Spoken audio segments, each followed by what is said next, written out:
வணக்கம் மக்களே, இன்னைக்கு நான் பார்க்க போற வீடியோஸ் இதை பத்தினா சாபங்களை பத்தி பார்த்துட்டு இருந்தோம். ஆல்ரெடி ஒரு கல்லோட சாபம் பார்த்துருந்தோம், ராணியோட சாபம் பார்த்துருக்கோம், முன்னோர்கள் சாபம் பார்த்துருக்கோம், பெண்களின் சாபம் பார்த்துருக்கோம். இப்போ ஒரு கோயில்ல கிழக்கு கோபுர சாபம் பார்த்துருக்கீங்களா? ஸோ அதான் தஞ்சை பெரிய கோயிலோட கிழக்கு கோபுரத்துக்குள்ள அரசு பதிவுகளில் அதாவது மக்களோட இன்டராக்ட் பண்ணக்கூடிய மிகப்பெரிய ஆளுமை எதா இருந்தாலும், பிரபலங்களா இருந்தாலும், செலிபிரிட்டிஸ் யாரா இருந்தாலும், ஒரு பொலிட்டீஷியனா இருந்தாலும் இந்த கிழக்கு கோபுரம் வழியா போனாங்கன்னா ஒன்று அரசாட்சி கவலும், இல்லை அவங்க மரணமே போகலாம், மரணித்தே போகலாம் அப்படின்ற விஷயம் போய்கிட்டு இருக்கு. இது உண்மையை ஆக்குறதுக்காக பகுத்தறிவு பகலவர் இருப்பார்ல, நம்மளுடைய மஞ்சத்துண்டு கருணாநிதி அவர்கள் இருக்காங்கல்ல, அவங்களுமே இந்த கிழக்கு கோபுரம்லயே போய் இதை நான் மாத்தி காட்டுறேன் அப்படின்னு ட்ரை பண்ணி நிறைய விபரீதமான முடிவுகளை சந்திச்ச பல பிரபலங்களை பத்தியும் அதுல இருக்கக்கூடிய சாபங்களை பத்தியும் இந்த வீடியோல டீட்டெயிலா பார்க்க போறோம். வாங்க வீடியோவில் போகலாம்.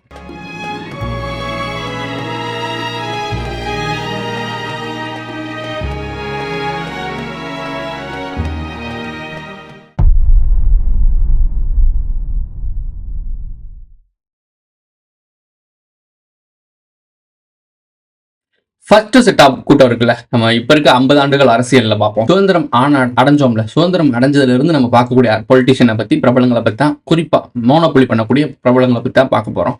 இந்திரா காந்தி சென்ட்ரல், இங்க ஸ்டேட்ல நம்மளோட கலைஞர், இவங்க 2 பேரும் சேர்ந்து தஞ்சை பெரிய கோயிலுக்கு கிழக்கு வாசல்ல போறாங்க. போய் அந்த குடமுழுக்கு இந்த விஷயம் 1000 ஆண்டுகள் விழா எடுத்தது இவர் தான். அங்க ஒரு ஸ்டாச்சு ஒரு நிறுவனருக்காக ஒரு பிளான்ல இருக்காரு. ராஜராஜ சோழனுக்கு ஸ்டாச்சு நிறுவனருக்காக பிளான் பண்றாரு. அங்க சென்ட்ரல் கவர்மெண்ட்டை பொறுத்த வரைக்கும் ஒரு சில இது இருக்குல்ல, ஒரு சில எத்திக்ஸ் இருக்கும். ஸோ அதனால புதிதாக ஒரு பழமையான ஒரு கட்டிடங்கள்ல புதிதாக ஒன்று சேர்க்கக்கூடாது அப்படின்ற ஒரு விஷயம் இருக்கனால அதை நிப்பாட்டி வச்சிருந்திருக்காங்க, பண்ணக்கூடாதுன்னு சொல்லியிருக்காங்க ஸ்டேட்டுக்கு. அதுக்கப்புறம் வாராகி அம்மனுக்கு ஒரு மண்டபம் எடுத்திருக்காங்க. 1976ஆம் ஆண்டு ஜனவரி 31 இந்த மாதிரி மண்டபம் எழுப்பி இந்த மாதிரி பிரச்சனை போயிட்டு இருக்கு. இந்த மண்டபத்தை அன்னைக்கு தான் இடிச்சிருக்காங்க. அது எப்படி ஸ்டாச்சு வைக்கக்கூடாது அப்படின்னா இந்த மாதிரி புது மண்டபம் கட்டக்கூடாதுன்னு சொல்லிட்டு அந்த மண்டபத்தை இடிக்கப்பட்டிருக்கு ஸ்டேட் கவர்மெண்ட் மூலியமா. இந்த விஷயம் நடந்த உடனே அதே டைமிங்ல தான் ஆட்சியும் கவிழ்க்கப்பட்டிருக்கு. யாரோட ஆட்சி? ஸ்டேட்ல இருக்கக்கூடிய திரு கருணாநிதி அவர்களுடைய ஆட்சி கவிழ்க்கப்பட்டிருக்கு. ஸோ இந்த மாதிரி விஷயங்கள் சொல்லப்படுது. அதுக்கு அடுத்து தான் இதெல்லாம் நடந்திருக்கு. ஸோ அதே மாதிரி அதுக்கப்புறம் தான் இந்திரா காந்தி அவர்களுடைய பதவியும் போயிருக்கு, உயிரும் போயிருக்கு. ஸோ இந்த மாதிரி விஷயங்கள் நடந்திருக்கு 84ல். ஸோ இந்த இன்சிடென்ட்ஸ்க்கு அப்புறம் தான் இதெல்லாம் விபரீதமாக நடந்திருக்குன்னு சொல்றாங்க. ஸோ இது கனெக்ட் ஆகுதான் இந்த கோயிலோட. ஸோ இன்னமும் நிறைய மேட்டர்கள் இருக்கு. இதை நீங்க கனெக்ட் பண்ணி பார்த்துட்டே வாங்க. கோயில்களின் சாபம் ஏன் அரசர்களுக்கு பாதிக்குது? அப்புறம் நம்ம சொல்லக்கூடிய எதிரிகளுக்கு வேலை பார்க்குற ஆட்கள் தானே இவங்க அப்படின்னு நீங்க யோசிக்கலாம். அந்த யோசனையோடய கவனிச்சுட்டு வாங்க. இதுதான் உங்களுக்கு முக்கியமான கேள்வி. இந்த கேள்வி வரலன்னா சீரியஸ்லி நீங்க டீப்பா ஃபாலோ பண்ண அர்த்தம். ஸோ இவங்கெல்லாம் அரசர்கள் எதிரிகளுக்கு வேலை பார்க்குறவங்க, நமக்குலாம் கெட்டது செய்யக்கூடிய அதிகாரிகள் தானே, பெரிய தலைமைகள் தானே, மக்கள்கிட்ட இருந்து சுரண்டி எடுக்கிற, மக்களை அச்சுறுத்தக்கூடிய ஒரு தலைமைகள் தானே. இவங்களுக்கு ஏன் இப்படி நடக்குது? அப்போ அந்த கோயில் இருக்கும்போது நம்ம முன்னோரோட ஆற்றலா அப்படின்லாம் யோசிச்சிருப்பீங்க. அது கிடையாது. விஷயம் வேற. அதை நான் தெளிவாக சொல்றேன். நீங்க தொடர்ந்து பயணிச்சுட்டு இருங்க. அதே ராஜராஜ சோழனுக்கு அந்த கோயில் விழா எடுக்கிறாங்க. இந்த விழா எடுக்கிற டைமிங்ல எம்ஜிஆர் அவர்களும் உள்ள போயிட்டு வந்திருக்காங்க. அவருக்கு உடல்நிலை சரியில்லாம மயங்கி விழுந்து அதுக்கப்புறம் தான் அவருக்கு ப்ராப்ளம், உடல்நிலை பாதிப்படுத்து அதுக்கப்புறம் இறந்து போனார். அமெரிக்காவில் போய் சிகிச்சை எல்லாம் எடுத்து இறந்து போயிருக்காரு. 2வது ப்ராப்ளம், அதாவது அவங்க 2 பேர் ஜோடியா வந்தாங்க. ஸோ இவரோட ப்ராப்ளம், இவரும் மறைந்திருக்காரு. ஸோ அடுத்தடுத்து ஒவ்வொரு விஷயங்களும் நடந்துட்டு இருக்கு. இதுல குறிப்பா சொல்ல வேண்டிய விஷயம்னா, டிஎம்கேக்கு ராசா அவர்கள் இருக்காங்கல்ல, அவங்க இந்த 2G ஊழல்னு சொல்லி ஒரு கேஸ்ல மாட்டினாங்கல்ல, உலக பிரம்மாண்டமான ஒரு பஞ்சாயத்து. ஸோ விஜய் அவர்களோட பேசியிருப்பார்ல, வெறும் காத்த வச்சு வியாபாரம் பண்ணக்கூடிய ஊரியாது அந்த டைலாக். ஸோ அந்த கனிமொழி அவங்களும் ராசா அவங்களும் மாட்டின ஒரு பெரிய சர்ச்சை.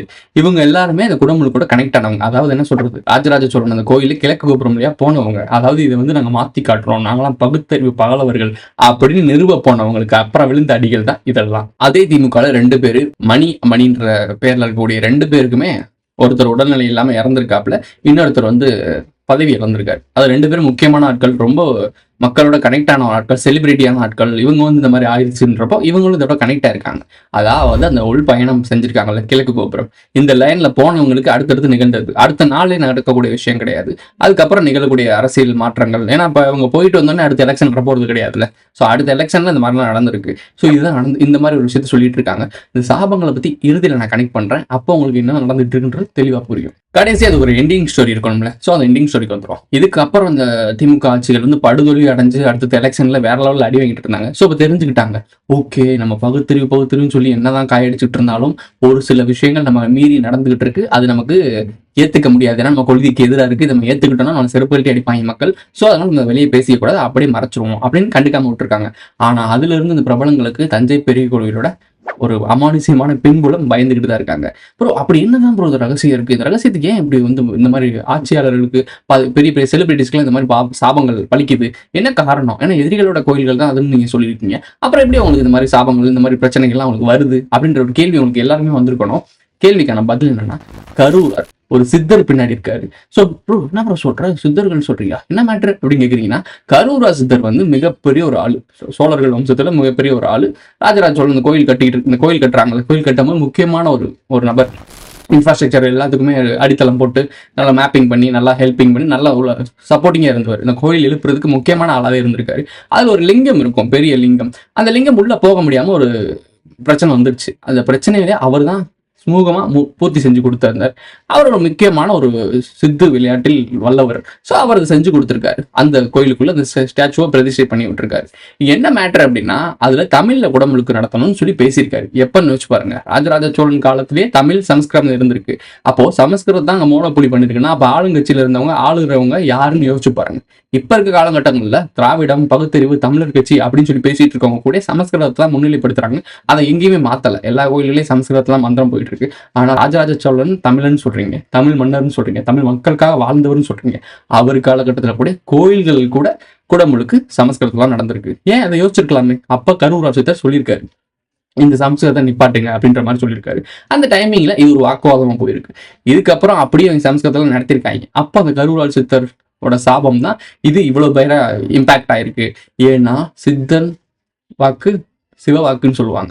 ஸோ ஒரு அடமொழிக்காக சொல்லுவாங்க. அதுல ரகசியம் வேற இருக்கு. அவங்க வந்து சித்து விளையாட்டு அந்த ஐம்பூலங்களையும் அடக்குனவங்க, பஞ்சபூதங்களும் அவங்க கட்டுப்படும். ஏன்னா அவங்க அந்த அட்டமா சக்தி இந்த மாதிரி விஷயங்கள்லாம் அவங்க கண்ட்ரோல் கை கிட்டும். இது மன்னர்களுக்கு எட்டாது. அவங்களுக்கு ஆலோசகர்கள் நம்ம முன்னோர்கள் கூட இருந்தாங்க. அப்புறம் இந்த சித்தர்களும் நிறைய பேர் வந்து எதிரிக்கு வேலை பார்த்தாங்கன்னு சொல்லுவாங்கல்ல. ஒன்று நல்லா புரிஞ்சுக்கோங்க, ஒரு சில இடங்கள்ல ஜான் எஃப் கென்னடி வந்து அவங்க சைடில் தான் இருந்தார். ஆனால் மக்களுக்கு நல்லது செய்யணும்னு நினைச்சாரு. இந்த நாட்டு மக்களுக்கு உண்மையை சொல்லணும்னு ட்ரை பண்ணாரு. காலி பண்ணிட்டாங்கல்ல. ஸோ அந்த மாதிரி தான் தேடி பாருங்களேன். இது போகர், அகத்தியர் இவங்கெல்லாம் புகழோட கரூராசத்தோட புகழ் அவ்வளோவா பெருசாக பேச மாட்டாங்க. கரூராசத்தோட வாரிசு இன்னும் இருக்கும் அப்படிலாம் சொல்லிட்டு இருக்காங்க. அது எந்த அளவுக்கு உண்மை அப்படின்றது அது தெரியல. நம்ம டீட்டெயிலாக தேட தேவையில்ல. பட் இந்த சாபம் உண்மை. சித்தர்கள் வந்து நான் சொல்லியிருக்கேன் முன்னாடியே, சித்தர்கள் வந்து இந்த ஒட்டுமொத்த பிரபஞ்சத்து கூட கனெக்டா இருக்கவங்க. அவங்க ஒரு தண்ணியை தெளிச்சு சாபத்தை விட்டாங்கன்னா ஒட்டுமொத்த பிரபஞ்சத்துக்குள்ள நீ எங்க போனாலும் காயடி வாங்குவார். ஸோ இதான் மேட்ரு. இந்த ராஜனுக்கு இந்த மாதிரி சாபம் வந்தோடனே அவரு ஒரு சித்தர் வந்து பகுத்தறிச்சல சொல்லியிருக்காரு, என்னடா அநியாயம் பண்ணிட்டு இருக்கீங்க, இவ்வளவு வேலை பார்த்திருக்கோம், உன்னால இதை கூட சரி பண்ண முடியல, எல்லாத்தையும் நான் பின்னாடி இருந்து இவ்வளவு வேலை பார்த்திருக்கேன், தமிழ் மக்களுக்காக அது கோயில் கட்டியிருக்கோம், தமிழ் கோயில் இதுக்கு தமிழ்ல கூட உங்களுக்கு வரல இப்படின்ற ஒரு இம்பாக்ட்னால தான் அது நடந்திருக்கு. அப்போ அரசர்கள் யாரோ பின்னாடி இருந்து செயல்பட்டு இருக்காங்க. அப்போ மக்களுக்கும் இந்த தமிழ் மக்களுக்கும் இந்த தமிழ் பூமிக்கும் எதிராக செயல்படக்கூடிய எந்த ஒரு செலிபிரிட்டி, எந்த ஒரு பிரபலமா இருந்தாலும், மக்கள் தொடர்பு இருக்கக்கூடிய ஆட்கள் யார் வந்தாலும் இந்த சாபம் இம்ப்ளிமெண்ட் ஆகிட்டு இருக்கு.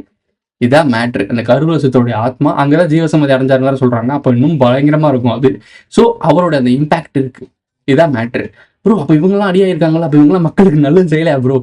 நான் சொல்லணுமா உங்களுக்கு இதை? ஸோ இதான் பேசிக் லைன். அங்க இருக்க சாபம் வந்து எல்லாருக்குமே எல்லாம் கிடையாது. இப்ப நாமளும் தான் போறோம், மக்களுக்கு நல்லது நினைச்சு மக்களுக்காக வாழக்கூடிய தலைவர்கள் போனாங்கன்னா அவங்க மென்மேலும் சிறப்படைவாங்க அவங்களுடைய ஆசீர்வாதத்தோட. இங்க இருக்கவங்களாம் மக்களுக்காக வாழ்றாங்க. இந்த கட்டமைப்பே மக்களை அழிச்சு நாசம் பண்றதுக்கு தானே உருவாக்கப்பட்டிருக்கு. அப்போ நடக்கும். அந்த மாதிரி சாபம் இருக்கலாம் தான் செலிபிரிட்டிஸா இருக்கட்டும், மக்கள் இதாக. ஏன்னா செலிபிரிட்டி மக்களை ஏமாத்தி தானே இருக்காங்க. ஒண்ணுமே இல்லாத சித்து தானே பிரம்மாண்டமாக்கி தன்னோட டிக்கெட்டே பிளாக் கலர்ல வித்துறாங்க.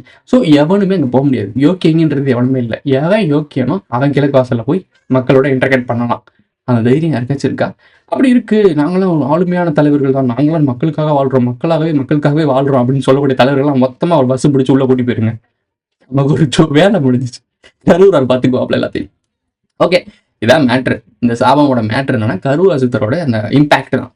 மக்களுக்கு எதிராக செயல்படக்கூடாது. நம்ம இந்த கோயில் வந்து வேற ஒரு விஷயத்துக்காக உருவாக்கணும், ஆனா இது மக்களை தப்பா கைட்லைன்ஸ் ஆகுது அப்படின்னு தெரிஞ்சோடனே அதுக்கு எதிராக அவர் செயல்பட்டு இருக்காரு. அவருடைய வாக்கு இன்னமும் பழிச்சுக்கிட்டு இருக்கு. ஸோ சித்த வாக்கு சிவ வாக்குன்னு ஏன் சொல்றாங்க அப்படின்னா அவ்வளோ பவர்ஃபுல்லான ஒரு வாக்கு. ஸோ சாதுக்கள் வாயில விழாதீங்க. அது ரொம்ப ரொம்ப முக்கியமானதால். இந்த இன்னும் நிறைய விஷயங்கள் இருக்கு. சரி, ஓகே, இந்த சாபங்களை பத்தி நீங்க பேசலாம்னு இருந்துச்சு. ஸோ பேசி முடிச்சாச்சு. இத்தோட இந்த வீடியோ முடிஞ்சிருச்சு. இந்த வீடியோ பிடிச்சிருந்துச்சுன்னா லைக் பண்ணுங்க, கமெண்ட் பண்ணுங்க, சப்ஸ்கிரைப் பண்ணுங்க, மறக்காம பெல் ஐகான் ஆல்ல போட்டு இந்த ஃப்ரெண்ட்ஸ்லாம் ஷேர் பண்ணுங்க. உங்களுடைய கருத்துக்கள் கமெண்ட்ல பதிவு செஞ்சுட்டு போங்க. சேனல்ல மெம்பர்ஸ் ஆட் ஆகணும் அப்படின்னா ஜாயின் பட்டன் போட்டு விடுங்க. Super thanks. சூப்பர் ஷேர் பண்ணணும் அப்படின்னா எஸ் இன்ட்ரெஸ்ட் தட்டி விடுங்க. அடுத்த வேலை சந்திக்கலாம்.